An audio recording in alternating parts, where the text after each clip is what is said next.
I just recently hit 100,000 followers on Instagram, which I'm very, very thankful for. That's amazing. I can't believe that. Actually, it's 115, but that's insane. I think that that's really awesome that there's 115,000 people that are interested in what I'm interested in. So thank you.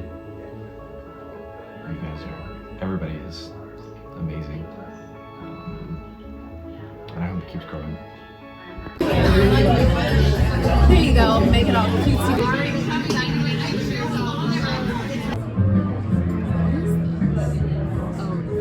Welcome to February.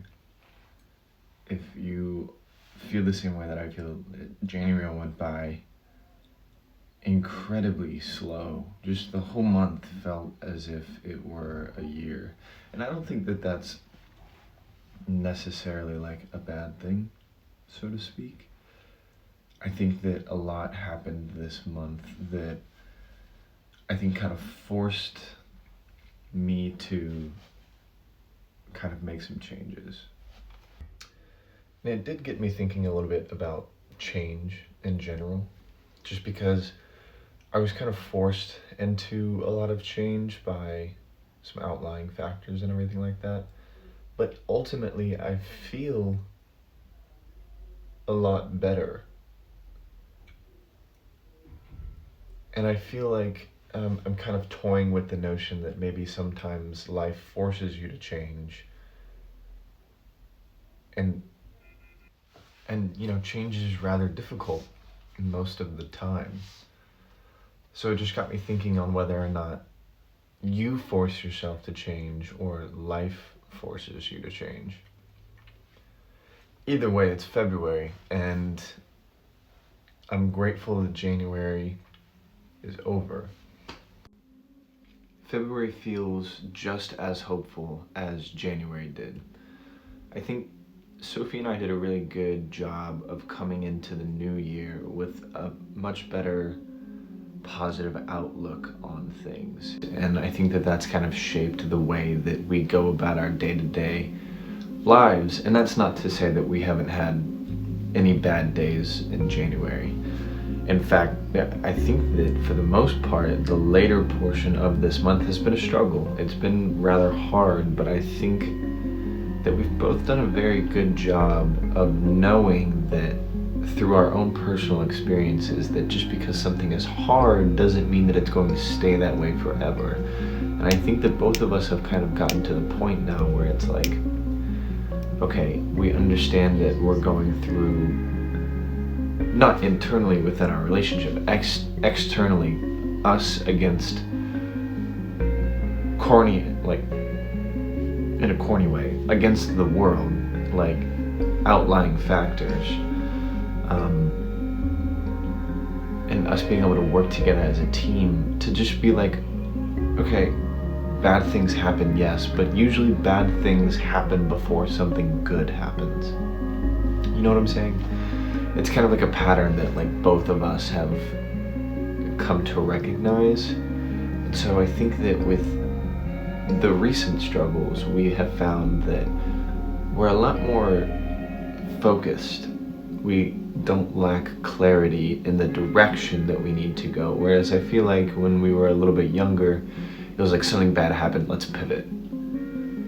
Something bad happened, we're doing everything wrong. Whereas like now it's like, okay, we know we've learned our lesson. Let's just keep going and we'll work through it. So I feel like February is it just feels better. You know what I'm saying? Obviously, you know from my last video, we've been journaling a lot, and that's super helpful. It's incredibly helpful.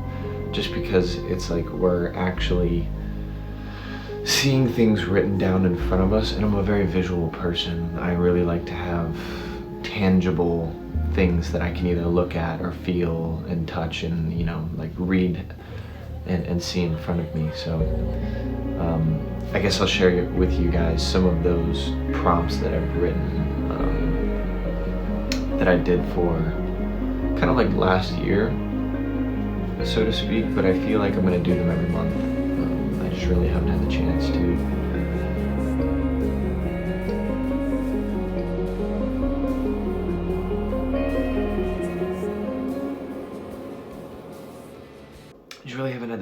So far, but I'm gonna get around to it.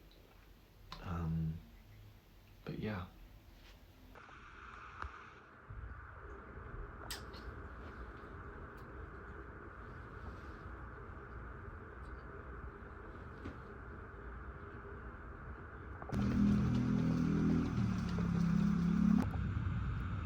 I need it to come.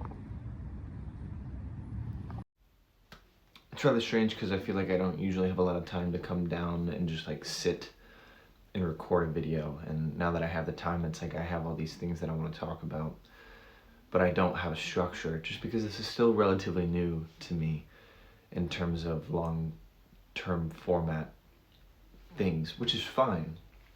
And I think one of the main things that I've learned this month, and I've actually learned this from Sophie, and this whole month Sophie has been taking pottery classes, and she's never done pottery before in her life. She's never even touched a wheel.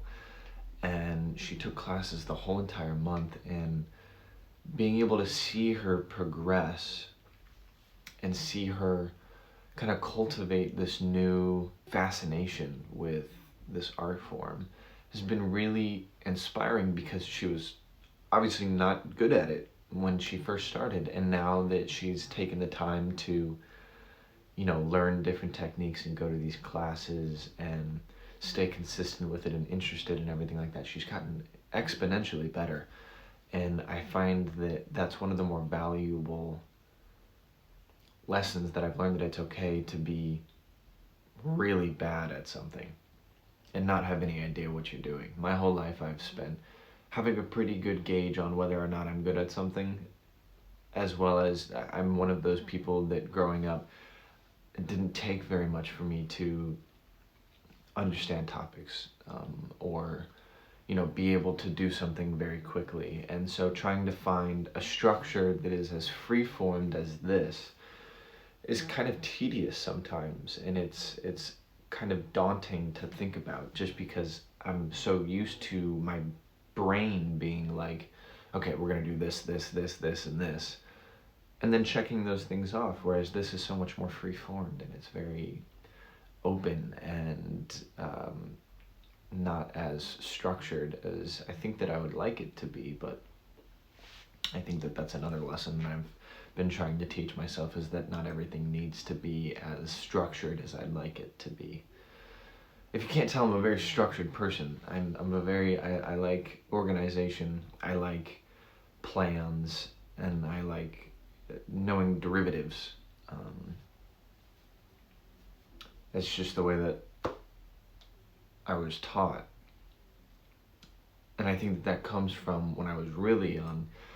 I had no sense of organization whatsoever. I was absolutely the most inorganized person and child that you could possibly think of. In fact, it caused a lot of arguments with my parents just because I was so not organized. And as I grew older, I became hyper organized, which isn't necessarily a bad thing. And it's not to say that I don't let loose, but I like structure. You know what I mean? I feel like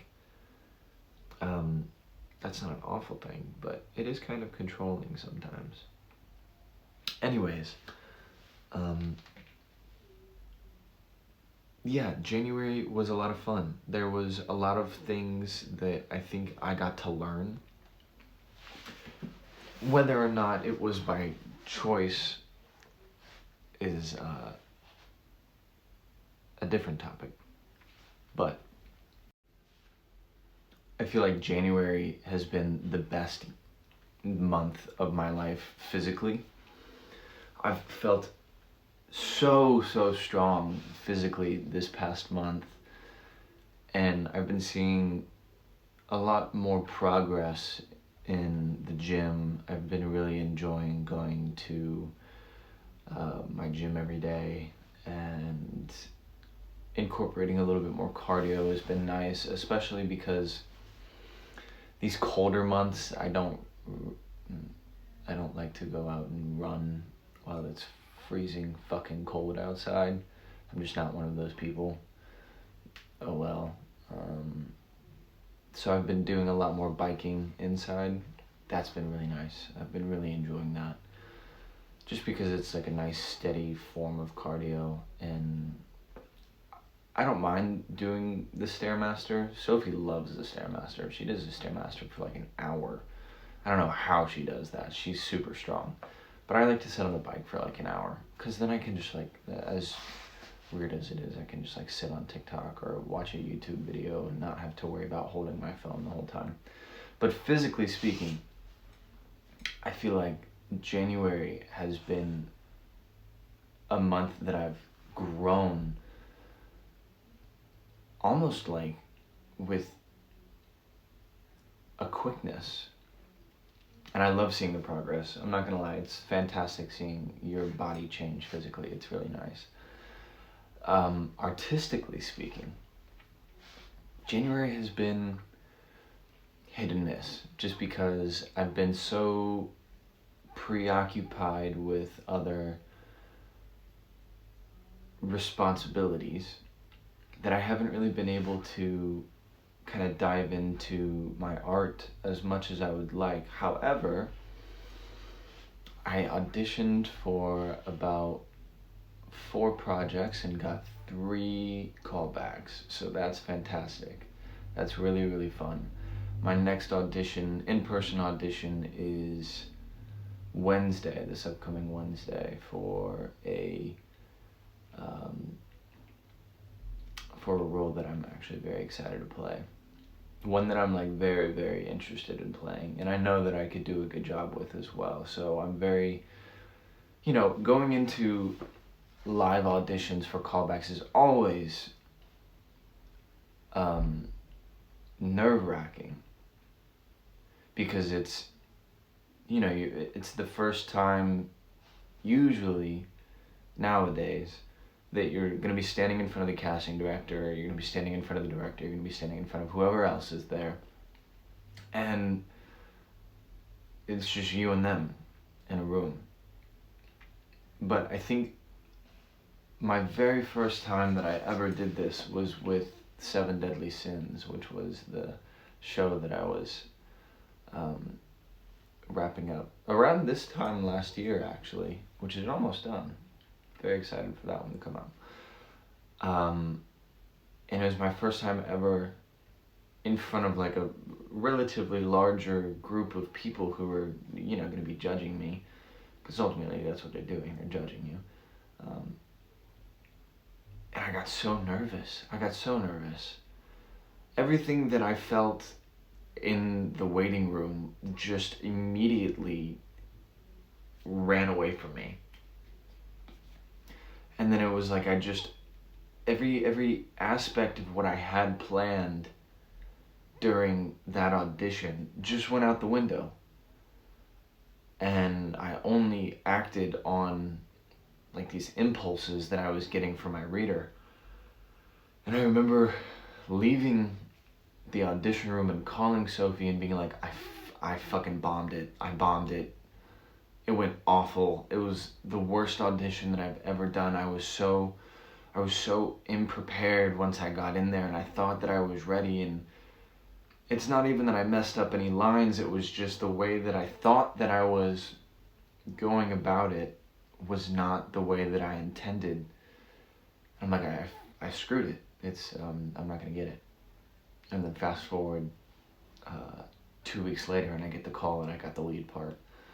And what I learned from that, and I think that this is something that can be applied to just about any career. It doesn't really matter what kind of career you're into. If you, I think of auditions as interviews. You know, if you have an office job, you have to go into an interview. They want you to be good. If you go into an interview, they want you to be good. You know, they don't want you to not succeed. Nobody would hire you for you to not succeed. You know, they want you to do a good job at what they're trying to get done. So I feel a lot less nervous about this one. I got the call back. The super nice emails and everything like that. It's been very good communication. And I just feel very spot on about this one. I feel very, I'm not going to say that I have it in the bag. That's not the case at all. I just feel a lot less nerves. And I know now, because I've done a few more projects, that those impulses are all fantastic and I should act on those. Right? And so creatively speaking, I haven't been able to do any projects, but I've laid the groundwork for them. And I think that that's what's most important, because it's we've done 8% of the year. I don't need to get everything done in January, the first month of the year. So I'm very excited for that. This month I've also kind of been experimenting a little bit more with music. Not me making music, but just listening to different music and everything like that. But I will say there's my hyperfixation song right now. I found it from a TikTok of all things.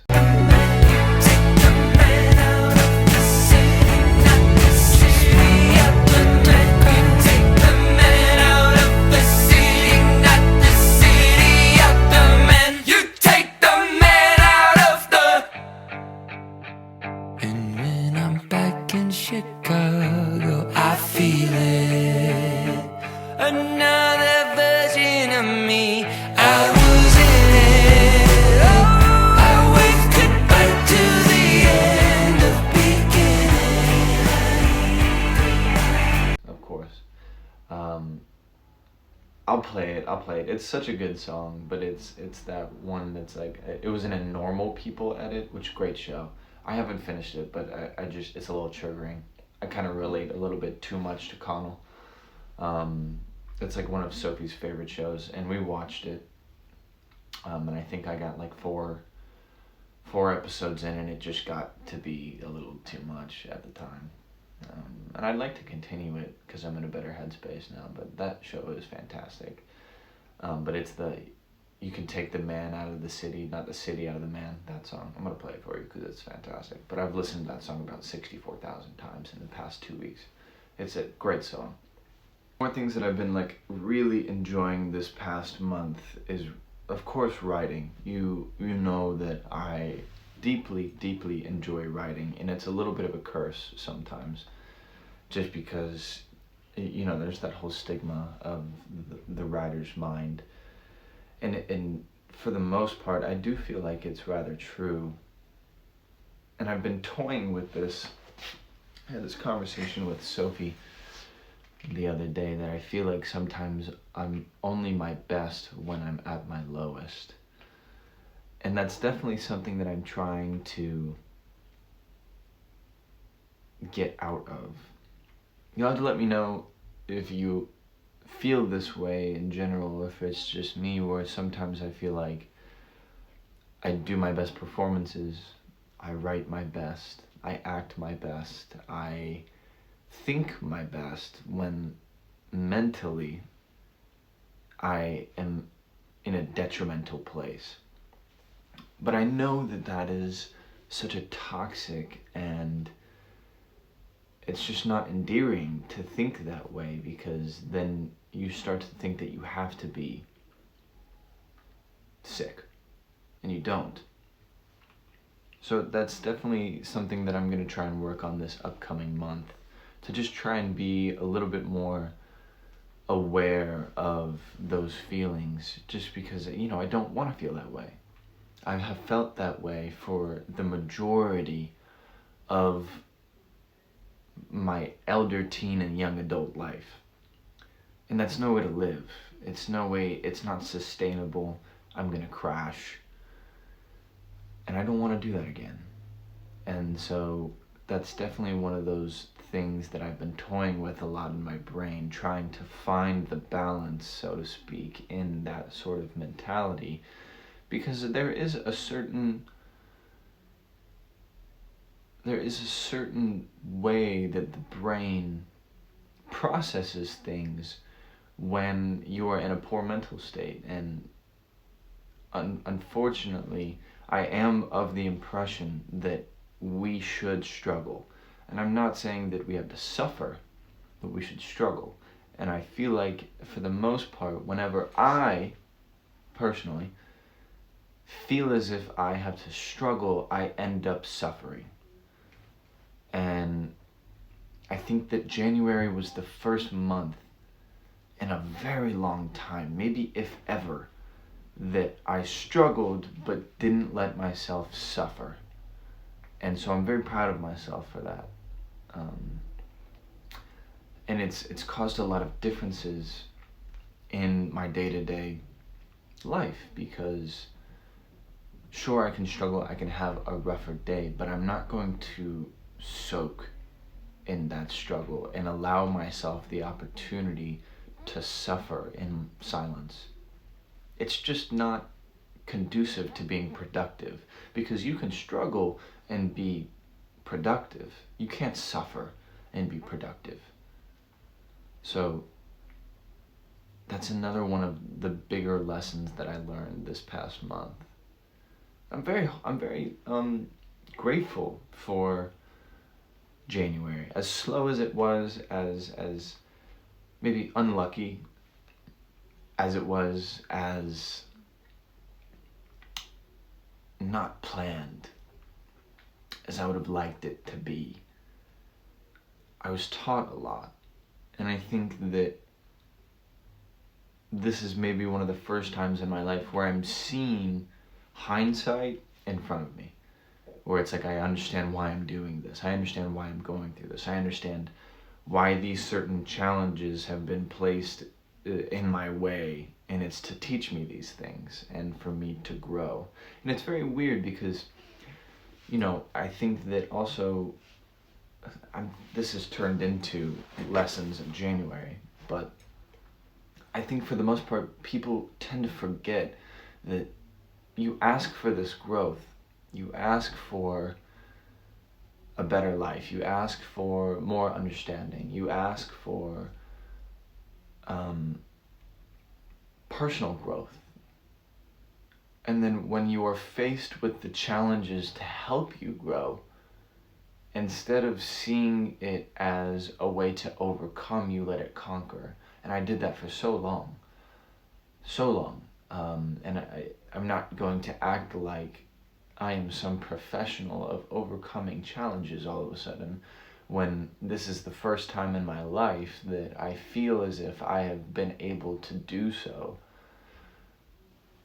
But getting it out there that is the way that life deals these things to you might be of some use to somebody.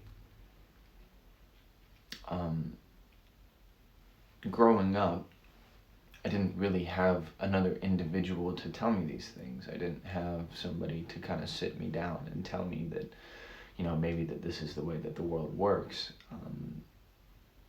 And I don't want to be like a motivational speaker or anything like that, but things do get better.